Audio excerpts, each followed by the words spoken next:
Amerika vizasini olgan hammaga deyarli mana shu qog'oz beryapti. Bu qog'ozda nima yozilyapti? Siz Amerika qonunchiligini buzmang, vaqtida bor, vaqtida keling deyapti.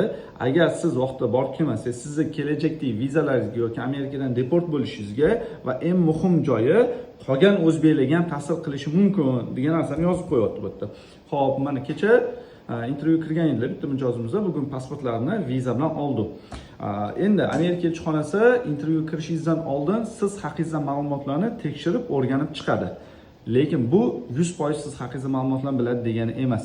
Va intervyu kirganingizda o'zingizni yaxshi tomonlaringizni ko'proq gapiring. Misol mana bularda ham ishxonalari yaxshi ishxona edi. O'shani kirganlarida ishxonada mana shu ishxonada ishlayman desalar, hayron bo'lib, konsul sen shu yerda ishlaysanmi deb kompyuterga qarab, mana shu yerda ishlayotgansan deb tasdiqlagan. Keyin yana suhbat davom etgan boshqa bo'lganda Yevropaga chiqqanlarni ko'rgan. Sen Yevropaga chiqqanmisan deganda yana ko'rib, ha men Angliyada o'qiganman desalar, Angliyada o'qiganlarni ham dash tekshirmagan. Bu nima degani? Siz elchixona men haqimda barcha ma'lumotni biladi deb turib gapirmasligingiz kelajakda vizada atkaz olishingizga sabab bo'lishi mumkin. Endi ko'pchilik futbolni bahona qilib kiryapti. Xo'p, bular futbol deb kirmadilar. Bular boshqa, misol sayohatchimisiz, sayohatni bahona qilib ham kirsangiz bo'ladi. Yoki tadbirkormisiz, biznesni bahona qilib, men bu yoqqa Vispga ketaman yoki-da qaysidir kompaniya chaqiryapti deb turib kirsangiz ham bo'ladi.